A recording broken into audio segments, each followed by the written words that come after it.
Hello guys, स्वागत है आपका मैथ्स ट्यूटर में। तो आज हम बताने जा रहे हैं कि यूपी टीईटी का फॉर्म जो निकला हुआ है, तो उसमें आपको क्या क्या चीज़ें ध्यान देनी है। जो बच्चे इस साल अपीयर्ड हैं, यानी कि वो अगर बीटीसी या बीएड कर रहे हैं, क्या वो लोग एग्ज़ाम दे सकते हैं कि नहीं दे सकते हैं। देने की एग्ज़ाम देने के लिए क्या क्या चीज़ें आवश्यक हैं, फॉर्म फिल करने के लिए क्या क्या चीज़ें ज़रूरी हैं।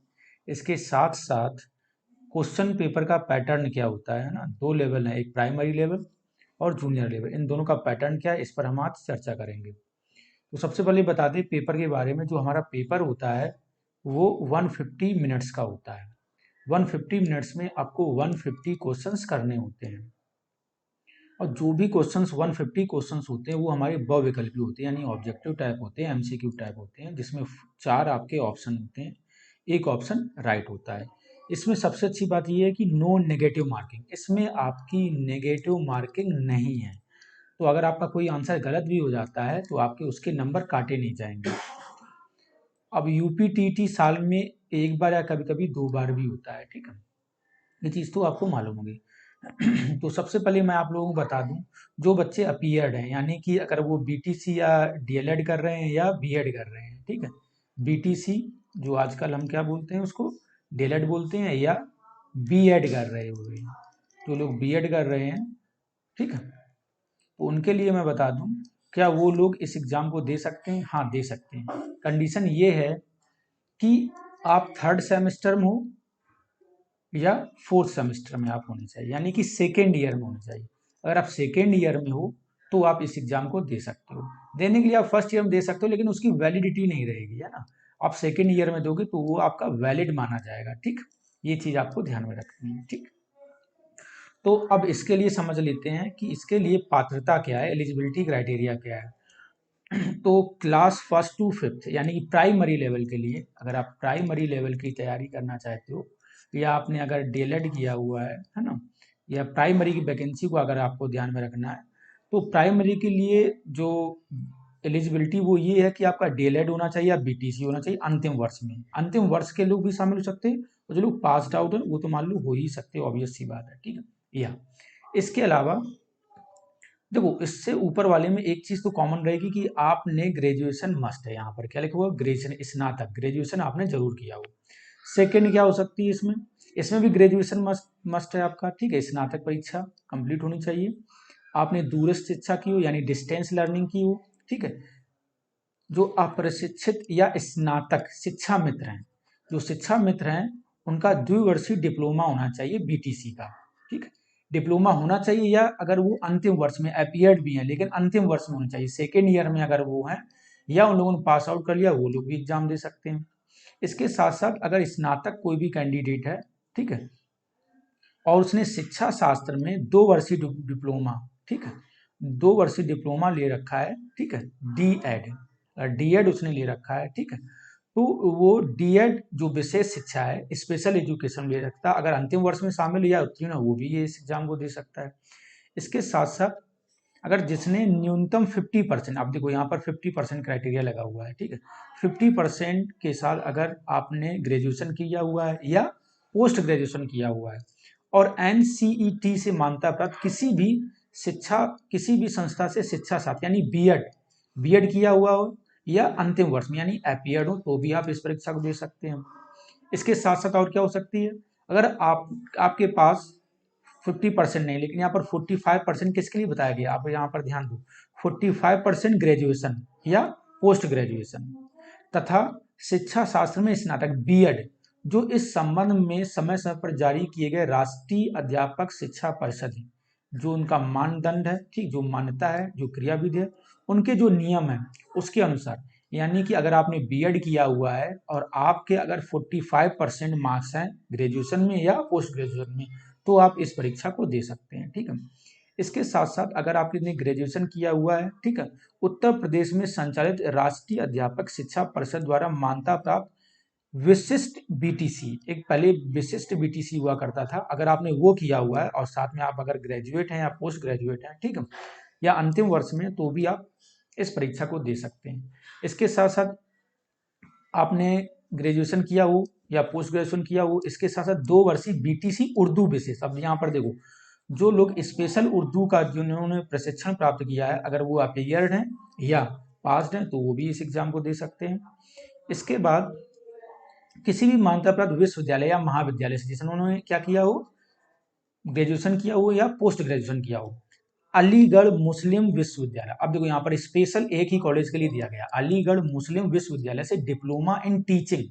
डिप्लोमा इन टीचिंग कहाँ से किया हो, अलीगढ़ मुस्लिम विश्वविद्यालय उसने किया हो, पास हो या अपीयर्ड हो, तो वो भी इस एग्जाम को दे सकता है। या इसके अलावा भी है कि अगर आपने किसी विश्वविद्यालय से स्नातक तथा अलीगढ़ मुस्लिम विश्वविद्यालय से दिनांक 11/8/1997 11/8/1997 के पहले, देखो यहाँ पर कह रहे के पूर्व, ठीक है, अगर उन्होंने उर्दू उपाधि धारण की हो, ठीक, उर्दू शिक्षक के लिए उर्दू उपाधि होना चाहिए, लेकिन कंडीशन यहाँ पर क्या है कि जिन्होंने 11/8/1997 के पहले अगर उन्होंने किया हो मुअल्लम ए उर्दू, ये अगर उन्होंने डिग्री अगर उन्होंने हासिल कर रखी है, तो वो लोग भी एग्जाम दे सकते हैं। इसके लिए आपको बीएड करने की या बीटीसी करने की कोई जरूरत नहीं, बस आपके पास क्या होना चाहिए, ग्रेजुएशन होना चाहिए, और अलीगढ़ मुस्लिम विश्वविद्यालय से 11/8/1997 से पहले मुअल्लम ए उर्दू की जो डिग्री है वो आपके पास होनी चाहिए। इसके साथ साथ 50% अंकों के साथ इंटरमीडिएट यानी कि 12th क्लास, इसके समकक्ष या इसके कोई समकक्ष अगर आपने कुछ किया हो, कोई डिप्लोमा किया हो, तथा 4 वर्षीय प्रारंभिक शिक्षा शास्त्र में स्नातक, जैसे हम बीएलएड बोलते हैं, ये बीएलएड जो अगर किसी ने किया हो, देखो 12th प्लस बीएलएड किसी ने किया हुआ है 4 साल का, तो वो लोग भी इस एग्जाम को दे सकते हैं, या वो कर रहे हैं अगर अंतिम वर्ष में। देखो यहाँ पर खास बात क्या है, 4 साल का है, तो 4 साल में अंतिम वर्ष कौन सा होगा, तीसरा साल होना चाहिए। ये नहीं कि आप दूसरे साल में इस एग्जाम को दे दो, अगर आपने दिया, अगर आप पास आउट हो जाते हैं तो ये वैलिड नहीं होगा आपका, जो आपका टीटी सर्टिफिकेट मिलेगा वो आपका वैलिड नहीं होगा, आपका अंतिम वर्ष होना चाहिए, ठीक है। तो ये हमारी एलिजिबिलिटी क्राइटेरिया किसके लिए हो गया, 1st to 5th क्लास की। सेम एलिजिबिलिटी क्राइटेरिया आपका 6th to 8th, ठीक, 6th to 8th क्लास के लिए सेम एलिजिबिलिटी क्राइटेरिया जो ऊपर दिया गया है, ठीक है। तो इसमें आपको ज्यादा घबराने वाली बात नहीं, इसमें बस अब आपका क्या मोस्टली जो ग्रेजुएशन दिया गया वो 50% दिया गया, 50% के साथ आपका ग्रेजुएशन होना चाहिए या पोस्ट ग्रेजुएशन होना चाहिए, ठीक है। आप बीएड आपने किया हो या आप लास्ट ईयर में अपीयर्ड हो, तो आप भी इसका एग्जाम दे सकते हो। लेकिन 45% स्पेशल, देखो स्पेशल यहाँ पर 45% लिखा हो, यहाँ पर 50% है, यहाँ भी 50%। 45% किसके लिए है, जिन ग्रेजुएशन हो या पोस्ट ग्रेजुएशन हो, उन्होंने बीएड किया हो, जो इस समय में समय जारी किए गए राष्ट्रीय अध्यापक शिक्षा परिषद मान्यता मानदंड तथा क्रियाविधि विनियमों के अनुसार प्राप्त किया हो, जिनको मान लो कुछ समय समय पर जो नोटिफिकेशन आते रहते हैं, ठीक है, एनसीटीई के, उन्होंने अगर मान्यता दी हो, कोई मानदंड दिया हो या कोई क्रियाविधि उन्होंने दी, उसके अकॉर्डिंग आप वैलिड होने चाहिए, तो आप 45% वाले लोग भी इस एग्जाम को दे सकते हैं, ठीक है। बाकी तो आप अगर आप 50% ग्रेजुएट हो, 50% के साथ या पोस्ट ग्रेजुएट हो, अगर आपने बीएड किया हुआ है या बीटीसी किया हुआ है या अंतिम वर्ष में हो, तो आप इसका एग्जाम दे सकते हो, ठीक है। इसके साथ साथ अगर आपने एनसीईआरटी से कोर्स किया हुआ है बीएड का या एमएड का, ठीक है, बीएड का किया हो, ठीक है, अगर आपने बीएड का किया हो या बीए बीएड किया हो, ठीक है, 4 साल का जो कोर्स होता है 12th के बाद जो होता है कोर्स, अगर वो आपने किया हो किसी भी संस्था से, ठीक है, तो भी आप इस एग्जाम को दे सकते हो, ठीक। तो ये चीजें हैं, अगर आपने बीएससी बीएड किया हुआ है या बीए बीएड किया हुआ है, ठीक है, तो आप इस एग्जाम को दे सकते हो, या आपने बीएलएड किया हो तो भी आप इस एग्जाम को दे सकते हो, ठीक है। कंडीशन ये है कि आप अंतिम वर्ष में हो, अगर आपने पास आउट कर लिया तो आप एग्जाम दे सकते हो, और 50% ग्रेजुएशन आपकी होनी चाहिए, ठीक है, ये कंडीशन। तो इसमें विशेष छूट भी दी गई है, इसमें विशेष छूट किन लोगों के लिए है, जो आपकी रिजर्व कैटेगरी है, जो एससी है, जो एसटी है, ओबीसी कैटेगरी है, जो विशेष आरक्षण की श्रेणी में आते हैं, ठीक है, उन्हें शैक्षिक यानी कि अब 50% है, उसमें 50% में 5% की छूट दी गई है, यानी कि अगर उसके उन लोगों के 50% नहीं 45% है, 45 to 50% के बीच में कहीं भी लाई करते हैं, तो वो लोग भी इस एग्जाम के लिए अपीयर्ड हो सकते हैं, ठीक।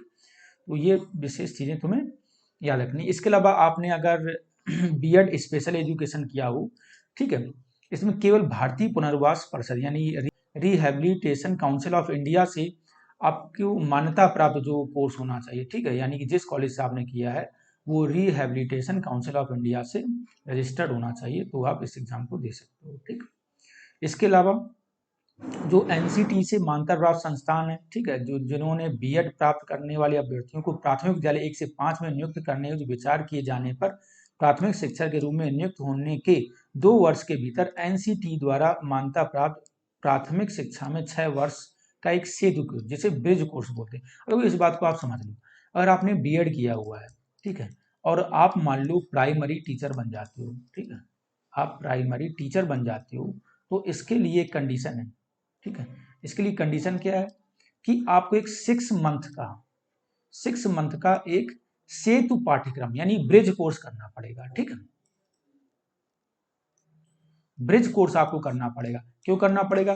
क्योंकि जो बीएड के बच्चे हैं, तो बीएड के जो कैंडिडेट होते हैं वो अपर प्राइमरी के लिए या टीजीटी पीजीटी के लिए एलिजिबल होते हैं, ठीक है, प्राइमरी के लिए नहीं होते। लेकिन एनसीटी ने अभी कुछ साल पहले इन लोगों को अलाउ किया। इसके लिए कंडीशन ये रखी गई है कि अगर आपकी प्राइमरी में जॉब लग जाती है तो आपको 6 मंथ के अंदर एक ब्रिज कोर्स करना होगा, जो कि वो सरकारी कराएगी, जहाँ से आप जिस सरकार के थ्रू या जिस स्टेट में आप नौकरी कर रहे हैं, है ना, वो ही संस्था या वो ही जो आयोग है वो आपको ये ब्रिज कोर्स कराएगा। ठीक है, तो ये स्पेशल बातें थी, जो कॉमन चीजें थी। अगर किसी कोई डाउट हो कमेंट बॉक्स में लिख सकता है। ठीक है, अब हम आते हैं कि फॉर्मेट क्या होता है ना, प्रश्न पत्र जो होता है, जो क्वेश्चन पेपर होता है, उसका फॉर्मेट पर हम थोड़ी चर्चा कर लेते हैं। जो न्यू कैंडिडेट है ना, उन्होंने अभी तक एक बार भी नहीं दिया, तो उन लोगों के लिए बहुत ही ज्यादा बेनिफिशियल है। देखो, बात इसमें क्या होते हैं, देखो मैंने पहले ही बताया कि 2.5 घंटे का पेपर क्वेश्चन होते हैं। ठीक है, किस तरीके से होते हैं इसको समझ लीजिए।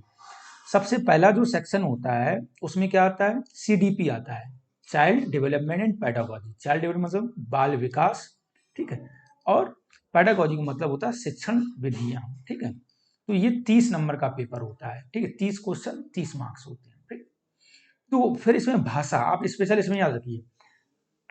सीटीईटी में क्या होता है, सीटीईटी में भाषा का चुनाव तुम्हें मिलता है। फर्स्ट लैंग्वेज, सेकेंड लैंग्वेज आप अपने मन से चुन सकते हो, लेकिन यूपी टेट में आप फर्स्ट लैंग्वेज अपने मन से नहीं चुन सकते हो। इसमें कंपलसरी लैंग्वेज होती है फर्स्ट हिंदी। ये आपको कंपलसरी लैंग्वेज, ये आपको हिंदी फर्स्ट रखनी ही पड़ेगी। ठीक है, इसके भी 30 क्वेश्चन होते हैं और 30 मार्क्स का होता है। जो सेकेंड लैंग्वेज होती है उसमें आपको चॉइस मिलती है। सेकेंड लैंग्वेज में लिमिटेड चॉइसेस हैं, आप उसमें क्या भर सकते हो, अंग्रेजी या उर्दू या संस्कृत। 3 लैंग्वेज आपके पास है, 3 लैंग्वेज चॉइसेस है, अंग्रेजी, उर्दू या संस्कृत। इनमें से कोई एक लैंग्वेज आप चूज कर सकते हो, और आपको जो क्वेश्चन पेपर मिलेगा, आपको जो भी लैंग्वेज आपने चूज की है उसी को आपको सॉल्व करना पड़ेगा। ये भी 30 क्वेश्चन 30 मार्क्स। उसके बाद गणित होती है, यानी कि मैथ्स आपकी 30 क्वेश्चन होंगे, 30 मार्क्स का आएगा। और इन्वायरमेंटल एजुकेशन यानी पर्यावरण अध्ययन, ये भी आपका 30 क्वेश्चन होंगे, 30 मार्क्स, यानी टोटल 150 क्वेश्चन बनते हैं, 150 मार्क्स का पेपर होता है। ठीक है, अब ये क्वेश्चन का पैटर्न मतलब लेवल क्या होता है, अब इसको समझो। जो सीडीपी आपका होता है, बाल विकास एवं शिक्षण विधियां जो होती हैं, ये मेनली जो होती हैं, ठीक है, ये 6 से 11 वर्ष के जो एज ग्रुप के जो बच्चे होते हैं, उनको आप किस तरीके से डील करोगे, किस तरीके से आप किस पेडागोजी का आप यूज करोगे, ठीक है, उसको ध्यान में रख के क्वेश्चन पेपर बनाया जाता है। ठीक है, तो जो स्पेशली अगर आप कोई कोर्स कर रहे हो, आप डीएलएड कर रहे हो, बीटीसी या बीएड कर रहे हो, तो इसमें आपको ये आपको पढ़ाया जाता है, सीडीपी, है ना, इसे चाइल्ड साइकोलॉजी भी बोलते हैं। ठीक है, तो ये आपको सबको पढ़ाया जाता है। इसमें थ्योरी, जॉब लर्निंग और बहुत सारी चीज़ें होती हैं। अगर आपने कोर्स किया या आप कर रहे हैं तो आपको ये आप लोगों ने जरूर पढ़ा होगा। ठीक है, इसके साथ साथ इसमें इसमें शैक्षिक जो मनोविज्ञान, जिसको हम पैडागॉजी बोलते हैं, ठीक है, पैडागॉजी में क्या होता है कि किस तरीके से आप बच्चों को पढ़ाओगे, क्या क्या आपकी विधियां रहेंगी पढ़ाने के लिए, टेक्निक्स क्या रहेंगी, उन चीज़ों से रिलेटेड कुछ क्वेश्चंस होते हैं। ठीक है, इसके अलावा भाषा फर्स्ट में जो होता है, ठीक है, भाषा फर्स्ट भाषा सेकंड, दोनों भाषाएं जो होती हैं, मेनली कुछ क्वेश्चन ग्रामर के भी होते हैं, ग्रामर से रिलेटेड कुछ क्वेश्चन पैडागॉजी से रिलेटेड होते हैं। पैडागॉजी आप खुद ही पढ़ोगे, इस पर हम एक स्पेशल वीडियो बना देंगे कि लैंग्वेज पैडागॉजी किस तरीके से क्वेश्चन आते हैं। ठीक है, आप लोगों का अगर रिक्वायरमेंट है तो कमेंट बॉक्स में बता दीजिए। अब मैथ्स और पर्यावरण अध्ययन की हम बात कर लेते हैं। ठीक है, तो क्या होता है, कुछ बच्चों को गणित में जो बहुत ज़्यादा प्रॉब्लम आती है, ठीक, कुछ बच्चों को पर्यावरण में प्रॉब्लम आती है। कोई कई बच्चे बहुत सारी बुक से पढ़ते हैं कि ये बुक आएगी वो बुक आएगी। देखो मैं आपको बता दूं, जो मैथ्स का जो स्टैंडर्ड होता है वो 6 to 8 क्लास का स्टैंडर्ड होता है ना। आप टीजीटी पीजीटी का कोई एग्जाम नहीं देने बैठे हो कि बहुत ज़्यादा बड़ा स्टैंडर्ड आएगा, कि कई बच्चे हम देखते हैं कि वो 11 12 भी लगा रहे हैं, है ना, तो इतना बहुत ज़्यादा स्टैंडर्ड नहीं होता है। मतलब आपको छोटे बच्चों को पढ़ाना है तो आपके अंदर क्या होना चाहिए, ये 6 to 8 की मैथ्स आपको आनी चाहिए। तो 6 to 8 आप जिस भी बोर्ड, या आप यूपी बोर्ड से पढ़े हुए या सीबीएसई बोर्ड से आपने पढ़ा हुआ है, तो आप उसकी बुक्स लगा लीजिए 6 to 8 क्लास की, जो भी मैथ्स की बुक है। अगर आपने 6 to 8 क्लास की बुक्स अगर आपने कंप्लीट करी तो समझ लो कोई भी क्वेश्चन आपका बाहर नहीं से जाएगा, ठीक है। इसके बाद कुछ प्रैक्टिस सेट आप लगा लीजिए तो मैथ्स पूरा हो जाएगा। तो पर्यावरण अगर अध्ययन की बात करें तो पर्यावरण जो अध्ययन है, इसकी बेसिक अंडरस्टैंडिंग आपके अंदर होनी चाहिए। देखो पर्यावरण अध्ययन आपको प्राइमरी क्लास में जो बच्चों को पढ़ाया जाता है ना, 5th क्लास तक जो का पर्यावरण की बुक होती है वो आप पढ़ लीजिए। इसके साथ साथ 6 to 8 में साइंस के कुछ चैप्टर्स होते हैं, ठीक है, जिसमें एनवायरमेंट से रिलेटेड चीजें होती है, जैसे कि पॉल्यूशन, प्रदूषण वगैरह हो गया, है ना, ग्रीन हाउस गैस इफेक्ट हो गया। ये जो टॉपिक्स हैं ये आप साइंस वाली बुक से पढ़ लीजिए। कहीं कहीं पर कुछ स्पेशल टॉपिक्स आपको भूगोल में भी मिल जाएंगे, है ना, भूगोल की किताब में कुछ स्पेशल टॉपिक इससे मिल जाएंगे। तो 6 to 8 में जो भी पर्यावरण से रिलेटेड जो भी चैप्टर्स हैं वो आप उससे पढ़ लीजिए, उससे आपकी तैयार हो जाएगी, ठीक। एक अच्छा बेसिक अंडरस्टैंडिंग वहां से आपकी डेवलप हो जाएगी, ठीक है। अब जो मैंने गणित की बात की है, सेम यही पैटर्न आपका किस पर लागू होता है, सेम पैटर्न आपका जो अपर प्राइमरी लेवल होता है 6 to 8 का लेवल होता है। सेम सीडीपी आएगा, भाषा सेम वही दो चूज वही कर सकते हो। बट इसमें क्या होता है, इसमें पर्यावरण का पेपर नहीं होता है, इसमें आपको एक चूज करना होता है। यहाँ पर आपको यहाँ पर 2 सेक्शन मिलेंगे, एक मिलेगा मैथ्स और साइंस के लिए, दूसरा होता है एसएसटी के लिए यानी सामाजिक विज्ञान के लिए, ठीक है।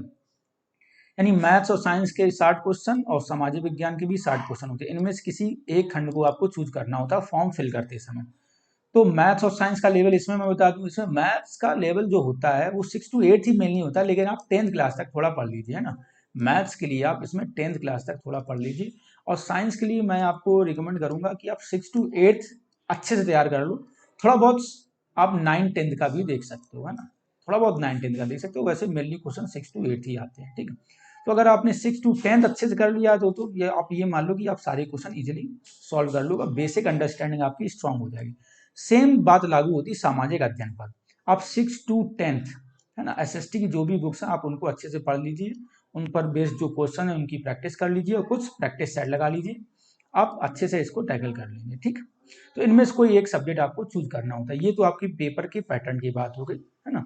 इसका जो स्टैंडर्ड जो होता है वो इन्होंने 11 से 14 साल आयु का लिखा हुआ है अपर प्राइमरी के, लेकिन क्वेश्चन जो बनते हैं वो 6 से 18 साल अगर आप बोलो तो ज्यादा सही रहेगा, है ना। इसमें प्राइमरी और अपर प्राइमरी जो लेवल दोनों होते हैं उनको शामिल किया जाता है, ठीक है।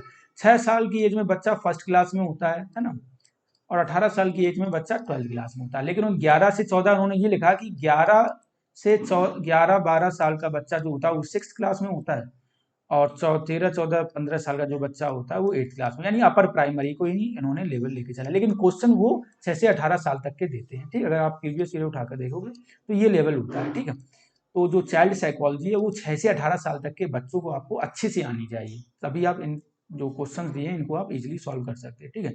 इसके अलावा पेडागोजी के जो क्वेश्चन आएंगे उस पर अगर आप लोग कहोगे तो एक स्पेशल वीडियो बना देंगे, पेडागोजी क्वेश्चन किस तरीके के आएंगे, ठीक है। सामाजिक विज्ञान का मैंने आपको वही बताया, मैथ साइंस का बताया, सेम पैटर्न रहता है, ठीक है। नो नेगेटिव मार्किंग, कोई भी नेगेटिव मार्किंग नहीं होती, ये तो आपको मालूम होगा, ठीक। इतना सब कुछ अब तो आपको मालूम चल गया होगा।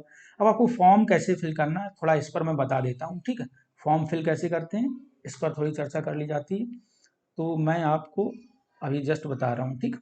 चलो ये तो हमारा ये हो गया, ठीक। अब फॉर्म फिल करने की हमारी बारी आती है, कैसे हम फॉर्म फिल करेंगे। आपको क्या करना है, आपको updled.gov.in पर जाना है, ठीक है। इस साइट पर जाएंगे तो ये पेज आपका ओपन होगा, ठीक है। इस तरीके से जो आपका पेज ये दिख रहा है, ठीक। यहाँ पर आप देखेंगे यूपीटीटी कैंडिडेट सर्विसेज, ठीक है, इस पर आपको जाना है। यहाँ पर आप जैसे पहुंचेंगे तो यहाँ पर आएगा UPTT registration, verify registration, registered user activity. अगर आपने अभी तक रजिस्ट्रेशन नहीं किया हुआ है तो आप इस पर क्लिक करेंगे, जैसे ही आप इस पर क्लिक करेंगे तो ये वाला पेज एक आएगा, ठीक है। इस पेज में आपको क्या करना है, इस पेज में आपको सबसे पहले कहाँ जाना, कुछ कुछ स्टेप्स हैं, बेसिक स्टेप्स हैं, ठीक है।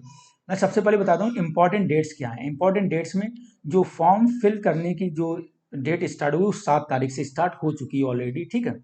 इसके अलावा लास्ट डेट जो है वो 25 तारीख है। तो अब लास्ट डेट का इंतजार मत कीजिए, आप कोशिश कीजिए कि 1-2 दिनों के अंदर ही फिल कर दें, वरना लास्ट वीक से ही प्रॉब्लम आने लगती है इनके सर्वर में। ये यूपी है, यूपी में एग्जाम्स इतनी जल्दी, एग्जाम का जो फॉर्म होता है इतनी जल्दी फिल नहीं कर पाते बच्चे, बहुत परेशानी आती है। और इसमें तो बहुत ज़्यादा कैंडिडेट रजिस्टर्ड करते तो सर्वर भी इनका डाउन हो जाता, तो आप पहले ही रजिस्टर कर लीजिए, ठीक है। आप कोशिश कीजिए दिन में कम, आप लेट नाइट या मॉर्निंग अर्ली मॉर्निंग इसको फिल करेंगे तो कोई भी प्रॉब्लम नहीं आएगी, क्योंकि उसमें सर्वर पर इतना लोड नहीं रहता है, ठीक है। जो फीस, अगर आपकी फीस सबमिट नहीं पाई 26 तारीख, आप इतना लेट मत कीजिए, आप कोशिश करिए कि 25 तारीख आपकी लास्ट डेट है, तो आप कोशिश करिए कि 20 तारीख तक आप फॉर्म फिल कर दो, है ना। किसी भी हालत में आप 20 तारीख तक फॉर्म फिल कर, आप लास्ट डेट का इंतजार मत करो, ठीक है। तो फॉर्म कैसे फिल करेंगे इसको सबसे पहले देख लेते हैं, ठीक है। तो सबसे पहले रजिस्ट्रेशन फीस के बारे में हम चर्चा कर लीजिए। रजिस्ट्रेशन फीस का इनका पोर्टल ओपन नहीं हो रहा है, ठीक है। स्कैनिंग, हाँ, इसमें दो ही चीज़ें आपको अपलोड करनी डॉक्यूमेंट्स में, एक तो आपका फोटोग्राफ हो गया और एक आपके सिग्नेचर हो गया। तो इसमें स्पेशल सबसे पहले फॉर्म फिल करने से पहले आपका जो पासपोर्ट साइज फोटो है रिसेंट, तो वो 20 KB से कम, ज़्यादा नहीं होना चाहिए, उससे कम का होना चाहिए, ठीक है। 20 KB तक आप अपलोड कर सकते हो, ठीक है। जो ब्रेथ होनी चाहिए 3.5 सेंटीमीटर, लेंथ होनी चाहिए 4.5 सेंटीमीटर के अप्रॉक्स। जो सिग्नेचर है, सिग्नेचर 2 KB से 10 KB के बीच का होना चाहिए, ठीक है। जेपीजी फॉर्मेट का होना चाहिए, ब्रेथ 4.5, ठीक है। और जो लेंथ है वो आपकी 2.5 की होनी चाहिए, ठीक है। तो ये चीज़ें आपको स्पेशल याद रखनी है। फिर बाद में आप फॉर्म फिल करते हो, फिर अपलोड करते हो, फिर उसको क्रॉप करते हो, फिर उसका साइज करते हो, तब तक फॉर्म तुम्हारा चला जाएगा, टाइम आउट हो, तो पहले से ही सारी चीज़ें करके रखें, ठीक है। तो सबसे पहले आपको कहाँ जाना है, कैंडिडेट रजिस्ट्रेशन पर, यहाँ पर आप क्लिक करोगे जैसे, तो आपका ये पेज ओपन होगा। तो ये सारे जो निर्देश दिए गए इनको अच्छे से पढ़िए आप, ठीक है। हिंदी इंग्लिश दोनों में दिए गए हैं। आपकी जो फीस है, रजिस्ट्रेशन फीस 600 रुपये है, ठीक है। जो नॉन रिजर्व कैटेगरी के हैं, यानी जनरल कैटेगरी के जो कैंडिडेट हैं, ओबीसी कैटेगरी के जो कैंडिडेट हैं, ठीक है, उनके लिए फीस अलग है। यानी ओबीसी की फीस कितनी, 400। कुछ बच्चों को डाउट होगा कि ईडब्ल्यूएस की क्या फीस होगी, ईडब्ल्यूएस की फीस 600 रुपये होगी, ठीक है। ओबीसी की 400 होगी, और एससी एसटी कैंडिडेट जो होंगे उनकी 100 रुपये फीस होगी, ठीक। इसमें आपके VI HI OH कैंडिडेट भी आ जाते हैं, ठीक है। विजुअली इम्पेयर्ड, हियरिंग इम्पेयर्ड, ये सारे कैंडिडेट भी इसमें आ जाते हैं, उनकी फीस 100 रुपये होगी, ठीक है। तो मेनली इसमें रजिस्ट्रेशन की जो प्रोसेस है उसमें 3 स्टेप्स हैं, ठीक है। सबसे पहले आपको रजिस्ट्रेशन करना है, रजिस्ट्रेशन सेकेंड स्टेप में रजिस्ट्रेशन वेरिफिकेशन करना है, अभी मैं बताऊँ। उसके बाद पेमेंट फ़ी करनी है, पेमेंट फ़ी के साथ ही आपका कंप्लीट फॉर्म हो जाएगा, ठीक है। ये सारी चीज़ें पढ़ने के बाद आप इस पर जाएंगे कि मैंने ऊपर दिए गए निर्देश को अच्छी तरीके से पढ़ लिया है। जैसे ही आप यहाँ पर जाएंगे और यहाँ पर पंजीकरण के लिए क्लिक करेंगे तो आपका नया पेज आएगा, देखो इस तरीके से पेज आएगा। इसमें कुछ नहीं करना, अपना जो नाम, आपकी जो 10th का जो सर्टिफिकेट है या मार्क्स में जो नाम लिखा है वो भी लिखें, ठीक है। कई क्या होता है, गर्ल्स कैंडिडेट का नाम में KM लिखा होता है स्टार्टिंग में, है ना, स्कूल में KM लिख दिया जाता है, जैसे KM शोभा, है ना। तो KM शोभा, अब 12th मार्कशीट में शोभा ही लिखा हुआ है, तो आप 12th की मार्कशीट नहीं, 10th की मार्कशीट भी पूरा नाम लिखिए, ठीक है, KM। क्योंकि अगर आपकी नौकरी भी लग जाती है, जब वेरिफिकेशन होता है फिर नाम आपका 10th क्लास के सर्टिफिकेट से मैच किया जाता है। फादर्स नेम डालिए जो आपका 10th में लिखा हुआ, देखो ये जो भी चीज़ें आपको फिल करनी है 10th के सर्टिफिकेट से देख कर ही फिल करना है ना। जो स्पेलिंग जो भी उसमें लिखी सेम स्पेलिंग आप डालिए यहाँ पर। डेट ऑफ बर्थ, कैटेगरी आपकी कौन सी है, आप अनरिजर्व हो, ठीक है, बैकवर्ड क्लास से, schedule caste, schedule tribes, special category अगर आपकी लग रही है, फ्रीडम फाइटर हो, एक्स आर्मी हो या हैंडीकैप हो, ठीक है। आपको यहाँ पर ईमेल आईडी डालनी है जो कि आपकी चल रही हो, ऐसा नहीं कि आपकी ईमेल आईडी चल ही नहीं रही, किसी की भी आपने ईमेल आईडी डाली, यहाँ पर वही ईमेल आईडी डालना जो आपकी चल रही हो, जो आपके पास हो।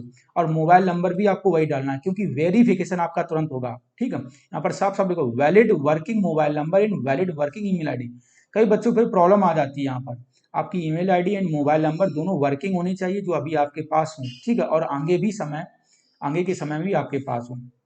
ईमेल आईडी आप वही डालेंगे, ठीक है। जैसे आप कैप्चा यहाँ फिल करेंगे, नेक्स्ट पर जाएंगे, तो नेक्स्ट पर जाने के बाद नेक्स्ट पेज ओपन होगा, ठीक है। उसमें आपका क्या होगा, आपके मोबाइल नंबर पर आपका रजिस्ट्रेशन नंबर आएगा, सुनो ध्यान से, ठीक है।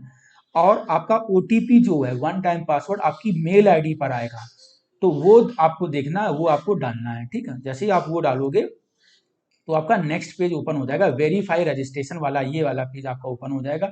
इसमें आपका इस तरीके से रजिस्ट्रेशन नंबर डालना है, यहाँ पर वन टाइम पासवर्ड डालना है, ठीक है, आपकी मेल आईडी पर जो आया है, और यहाँ पर कैप्चा डालना है और लॉगिन करना है। जैसे ही आप लॉगिन करोगे तो आपका फॉर्म अब ओपन होगा, मेन फॉर्म अब आपका ओपन हो जाएगा। वहाँ पर आपको सारी डिटेल्स फिल करनी है, ठीक है। और उसमें आपको मेन चीज़ें, कुछ चीज़ें याद ध्यान रखनी है। क्या चीज़ें ध्यान रखनी है, आपको 10th 12th BEd या DLEd, ठीक है, 10th 12th BEd या DLEd प्लस ग्रेजुएशन, इन सब की मार्कशीट अपने सामने रखनी है। उसमें आपको क्या डालना है, किस सन में आपने पास आउट किया है, आपका सीरियल नंबर और मार्कशीट क्या है, प्राप्तांक, पूर्णांक, ठीक है, और बोर्ड क्या था, ये सारी डिटेल्स आपको फिल करनी पड़ेगी, चारों चीजें किसकी, 10th 12th ग्रेजुएशन और आपने बीएड या डिप्लोमा जो भी किया हुआ उसकी सारी डिटेल आपको फिल करनी पड़ेगी। वो डिटेल ही जैसे आपकी फिल हो जाएगी उसके बाद आपका जो भी आपका फोटो है और सिग्नेचर वो अपलोड होगा, उसके बाद फी आपकी, ठीक है, उसके बाद आपका फॉर्म फिल हो जाएगा, ठीक है। तो ये सारी प्रोसेस थी आपकी फॉर्म फिल करने की। अगर आपको कोई भी डाउट हो तो इस पर मैं एक दूसरा वीडियो भी बना दूंगा फॉर्म फिल करते समय। अगर आपको कोई डाउट आ रहा है तो आप कमेंट बॉक्स में जरूर लिखिएगा। Thank you.